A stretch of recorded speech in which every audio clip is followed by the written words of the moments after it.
আচ্ছা, এখন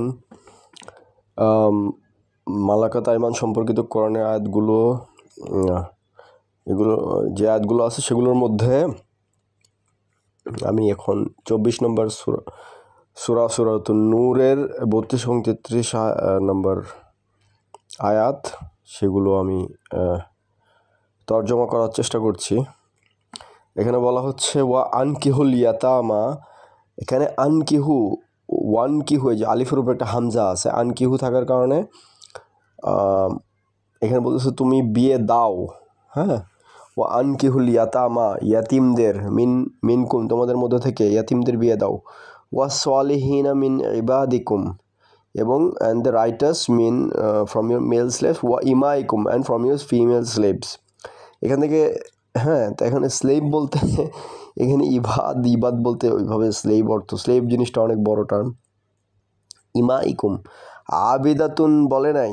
হ্যাঁ, আবিদা, ইমাইকুম মানে এখানে ইবাদ ওইভাবে অর্থ করা যাচ্ছে না।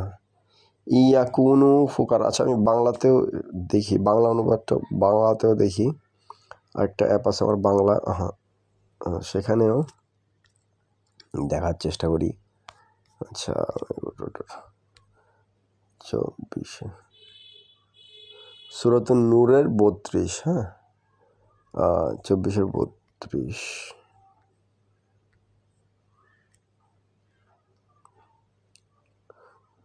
এখানে বলা হচ্ছে তোমাদের মধ্যে যারা বিবাহহীন তাদের বিবাহ সম্পন্ন করো। এই যে এইখানে অনুবাদটা সঠিক আছে। ও আনকিহুল ইয়াতামা, তোমাদের মধ্যে যারা বিবাহহীন তাদের বিবাহ সম্পন্ন করো, আর তোমাদের সৎ দাস দাসীদেরও। এই যে এখানে অনুবাদে ওয়া সলিহিনা মিন ইবাদিকুম ওয়া ইমাইকুম। ইবাদ এবং ইমা মানে আমাতুনের বহুবচন ইমাইকুম। ইয়াকুনু ফুকারা। আচ্ছা, বাকিটুকু অনুবাদে কোনো সমস্যা নেই। তারা যদি নিঃস্ব হয় তাহলে আল্লাহ তাদেরকে নিজ অনুগ্রহে অভাবমুক্ত করে দেবেন। আল্লাহ প্রচুর দানকারী, সর্ববিষয়ে জ্ঞাত।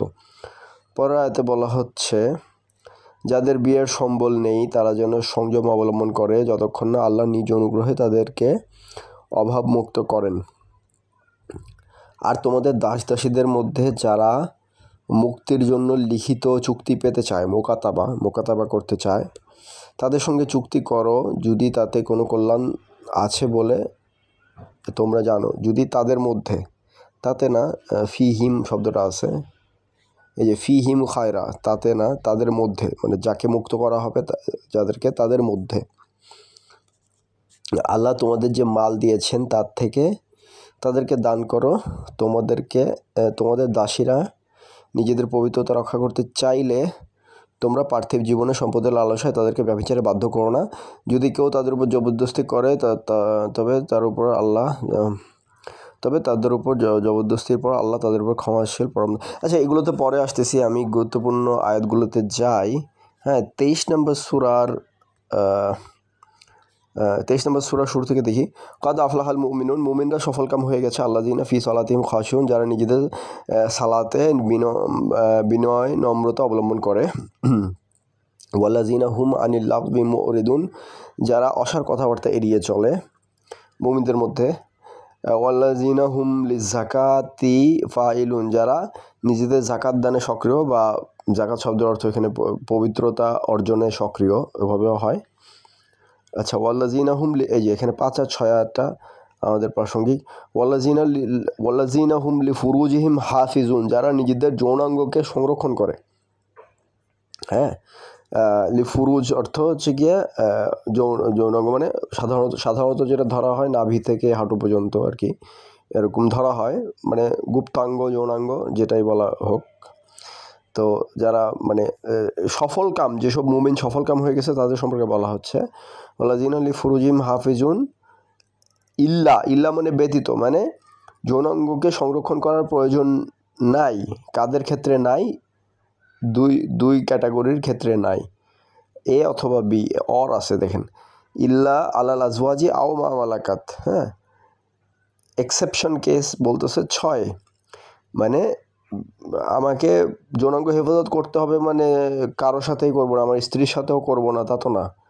হ্যাঁ, স্ত্রীর সাথেও আমি যৌনাঙ্গ হেফাজত করবো তা তো না। এখানে বলতেছে যে ইল্লা আলাল আজওয়াজ, নিজেদের স্ত্রী ও মালিকানাভুক্ত দাসী ব্যতীত। এখানে মালাকাত আইমান শব্দটা আমি প্রেফার করি, কারণ এখানে মালিকানাভুক্ত দাসী না, এখানে মালাকাত আইমান ব্যতীত আর কি। মালাকাত আইমান অর্থ কি পরে আসতেছি আমি। তাহলে অপশন এ হচ্ছে এ অর বি, দুইটা একসাথে আমি চুজ করতে পারবো না। আমি গাড়ি কিনতে গিয়ে যদি আমাকে সেলসম্যান বলে আমার বাজেটের ভিতরে লাল গাড়িটা অথবা নীল গাড়িটা নিতে হবে, হ্যাঁ, দুইটার দামই 5 লাখ টাকা, তাহলে আমার পকেটে আছে 6 লাখ টাকা, আমি তো দুইটা নিতে পারবো না। আমাকে দুইটার মধ্যে যে কোনো একটা, এ অর বি। অথবা ইল্লা আলাল আজওয়াজ, আজওয়াজ মানে আও মানে অথবা মা মালাকাত আইমান, এই যে মা মালাকাত আইমানুহুম ফা ইন্নাহুম গায়রু মালুমিন, সেক্ষেত্রে তারা নিন্দা থেকে মুক্ত। তাহলে এখানে কি বলতেছেন? আল্লাহ তাআলা বলতেছেন যে মানে যারা মুমিন সেসব মুমিন সফলকাম হয়ে গেছে, যারা মানে এই জিনিসটা বিবাহিতদের ক্ষেত্রে না, সে মুমিনরা সফলকাম হয়ে গেছে যারা বিবাহিত এবং স্ত্রী ব্যতীত কারোর সাথে, মানে দুইটা ক্যাটাগরি করা হয়েছে। বিবাহিত মুমিন তারা সফলকাম যারা স্ত্রী বাদে আর কারোর সাথে মানে কারোর সাথে নিজেদের গোপনাঙ্গ করে না, অপব্যবহার করে না। অথবা যারা অবিবাহিত, হ্যাঁ, অথবা যারা অবিবাহিত তারা তাদের তো স্ত্রী নাই, তারা নিজেদের যারা মালাকাত আইমান, হ্যাঁ, মালাকাত আইমান মানে অঙ্গীকারভুক্ত দাসী বা এঙ্গেজমেন্টের মাধ্যমে যারা মানে যুদ্ধবন্দিনী হইতে পারে, অঙ্গীকারের মাধ্যমে পাওয়া হয়েছে, তো তাদেরকে করতে হবে তো, তাই না? তো এতটুকুই রাখি আমি, বাকিটুকু পরে আমি বলবো। হ্যাঁ, আরও আয়াত আছে। মূল প্রসঙ্গ আমার এতটুকুই যে মালাকাত আইমান মানে যে সিস্টেমটা ইসলামে, সেটা বিবাহিতদের জন্য না, এটা অবিবাহিতদের জন্য। হ্যাঁ, অবিবাহিতরা যাতে বিয়ে করতে পারে এবং এঙ্গেজমেন্ট যেটা করতে পারে, এঙ্গেজমেন্ট মালাকাত আইমান মানে এঙ্গেজড, মানে বিয়ের অঙ্গীকারে মানে বিবাহের প্রলোভনে ধর্ষণের মামলাও হয়, তো ওইরকম একটা অর্থ হচ্ছে। ঠিক আছে, তো আমি পরবর্তীতে এই বিষয়ে বলবো ইনশাল্লাহ।